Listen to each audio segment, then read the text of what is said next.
What's up mga Kawili Boy? Kumusta kayo dyan sa Pilipinas and to all OFW and job seekers all over the world? Especially sa mga kabayan kong butchers na nangangarap makapag-Canada. Kanina nga pala na-interview kayong dalawang paalis na papunta dito sa amin sa Cargill High River, courtesy of Magsaysay Global. So in this video mga Kawili Boy, babahagi ko sa inyo ang aking nagawang interview sa dalawang paalis na skilled butchers bound to Cargill High River, Alberta, Canada.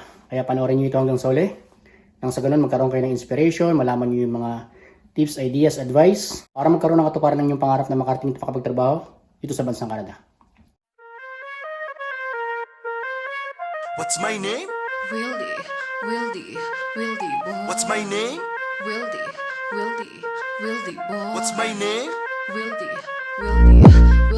Let's go! What's up mga kababayan? Ako nga pala si Wildy na kagaya mo noon na nangarap. Pero dahil sa pagsusumikap, pag inaapot ang matagal lang hinahanap, inilusan, di ko tinulugan. Ginawa ng paraan, ano man ninais na makuha. Kahit kalaki, manito hirap at luha. Bilang sumikap ako pa rin ang labis. Kaya mga ka-Wildy, be consistent, patient, laging positibo. Be inspired and motivated. At umiwas lang sa mga taong negatibo. Yan ang tinatago ko sekreto para mga plano sa huli pagtagumpayan. At palagi ka tumutok sa akin challenge na sa gano'ng kaalam ang kakayahan madagdagan. Yan! Kumusta mga Kawili Boy? Isang pinagpalang araw sa inyo lahat din sa Pilipinas. And sa lahat ng mga kababayan kong OFW, mabuhay po kayong lahat.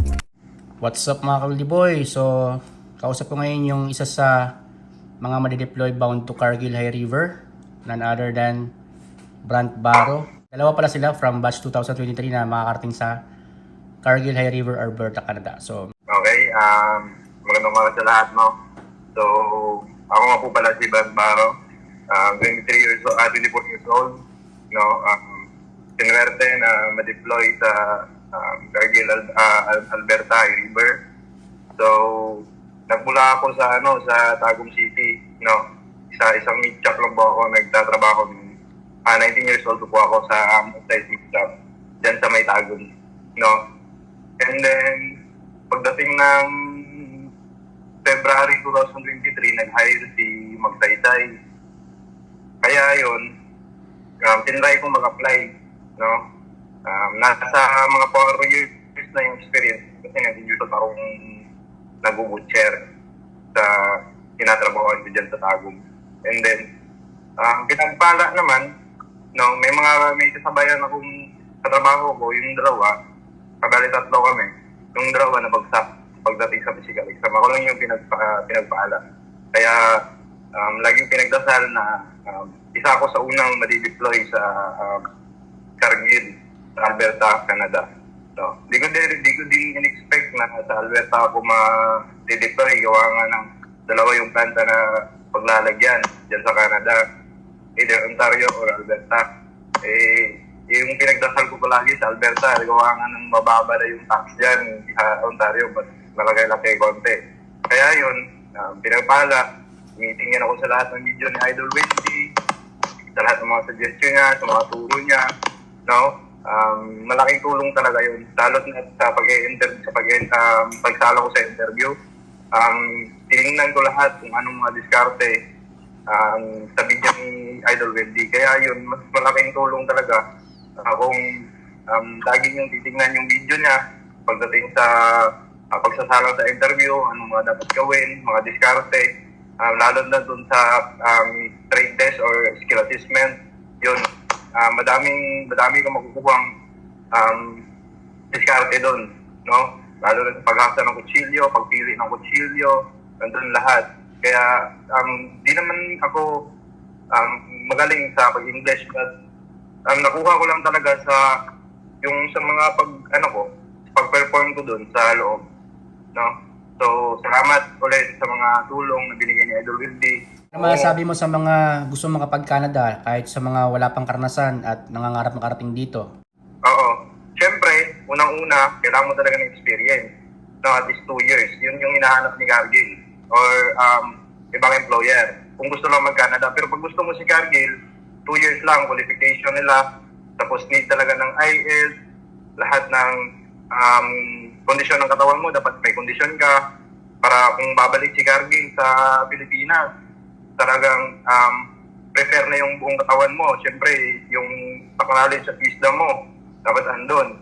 Sa proseso naman, buenas ka kung nadideploy ka 8 months na. 8 months lang. No? Kung yung sa iba, walang patient, yung kagaya sinasabi ni Sir Idol, that's the process talaga. No? Yan yung pinaka nasa isip ko lagi, no? Although matagal-tagal siya, pero yung target mo talaga mag-Canada, yan yung dapat i-pass mo sa isip mo, no? Trust the process, no? Patience is a virtue, yun lang. Yes. Saka nood nyo lagi sa video ni Sir Idol. Lahat ng mga tips and ideas na about sa pag-apply sa Canada, nandiyan na sa video niya. Ano masasabi mo kay Magsaysay na siya yung nag-asikaso ng mga documents mo para ikaw ay maging selected applicant, para ikaw ay possible na makarating sa bansang Canada, especially here in Cargill River? So, laking pasalamat ko sa Magsaysay Global, no, yung sa agency ko, kasi medyo may time na parang feel ko na parang hindi na ako pansin, pero hindi ko pala alam, no? Mas Yes. nauna pa pala yung pinaprocess yung document ko. Hindi nila kasi gusto yung parang kinukulit sila, gawa nga ng si employer yung Tama. laging masusunod. Oo, kasi Oo. naghihintay lang rin sila ng go signal eh. Kumbaga, kapag wala ring go signal, hindi na sila makagalaw. Pero inaasikaso nila lahat yan kasi nga gusto rin nila na makaalis na kayo. Priority rin nila na kayo ay ma-deploy. So, ganun lang. Kailangan ng taga magtiyaga. Yung sa iba nga, Sir Idol, may maraming nagsasabi na na-scam na daw ako. Halos lahat, pati si Bro Robert, nagsalita siya sa akin na may mga ilan daw na kaibigan niya na baka na-scam na daw kami. Ako, lalo na, ang napakasakit doon, yung mismo relatives mo ang nagsasabi Oo, sa'yo. kasi nga natatagalan. Yan lang ang isipin Oo. nila. Paano ka may scam? Kasi marami ng mga nakaalis. Yun na lang ang isipin nila. Kung scam yan, di dapat walang nakapunta dito. Ganun lang kasimple yun. Oo nga. Tsaka isipin nila, Oo, kung yun. scam yan, mayroon ka bang binayaran? Siningil ka ba? Di ba? Oo. Doon ka magtataka eh. Ang mga scammers, inuuna nila lagi yung mga fees, kailangan mo magbayad ng ganito. Para sa kaalaman ng lahat, kapag ka mag-apply ka bound to Canada, yan ay sagot ng employer, yung mga manpower pooling expenses, employment expenses, binayaran na nila yan. Kaya nga, zero placement fee, zero processing fee kayo. Pero hindi ko sinasabi na lahat ay hindi nangihingi ng placement fee. Meron din namang mga agency na nangihingi. Pero yung mga sinasuggest ko sa inyo, yung mga dapat ninyong applyan, kagaya ng Magsaysay, sila talaga ay hindi nangihingi ng kahit anumang bayad. Pero hindi ako related sa Magsaysay ha. Binabahagi ko lang kasi nga para garantisado na kayo ay hindi maloloko. So ganun lang. Tama po. Natatandaan ko pa Sir Idol, last December 2022, tinitingnan ko pa talaga yung video mo. Yung ang itsura ng Canada, Yes. anong itsura ni Alberta. Hindi ko talaga expect na bukas biyahe na kami papunta dyan sa Canada.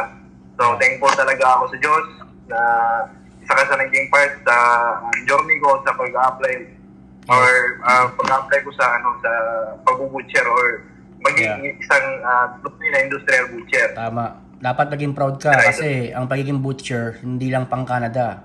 Pang UK, Australia, New Zealand, kahit saan panig ng mundo, in demand yan. So yun, congratulations sa iyo, Brant, and welcome to Canada. At kita-kits na lang tayo dito. And good luck to your new journey. Pwede pa shoutout Sir Idol? Sure, shoutout mo lahat. Sige, muna-una sinashoutout ko pala si yung asawa ko, si Jering Andy Aragones.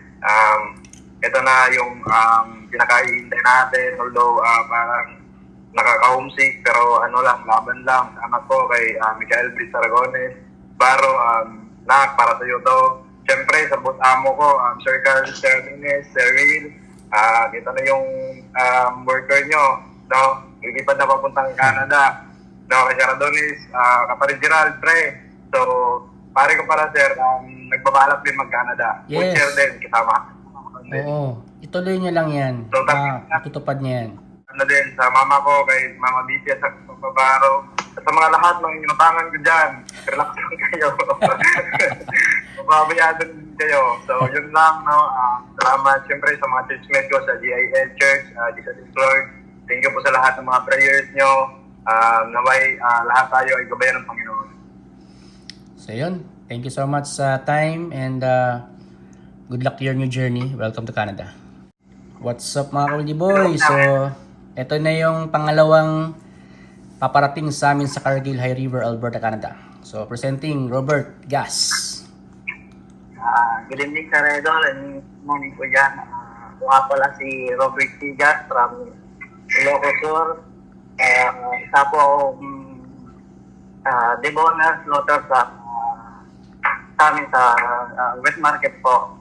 Ipapasalamat po pala ako sa mga kasama ko na nagyaya sa akin na mag-apply po sa pagtaysay. Kung hindi dahil sa kanila, wala po ko ngayon dito at hindi po ako makapunta sa Canada po. Nung sinabi po kasi nila sa akin noon na pupunta yung kumpanya ng Cargill po, then nakita ko po nag-say nag-post po sila. Then hindi na po ako nagdalawang mag-apply po. Then nagpasa na po ako ng resume, then sawa ng Diyos, hindi po yung pangalan ko na mapabilang sa interview January 26, 2023 po.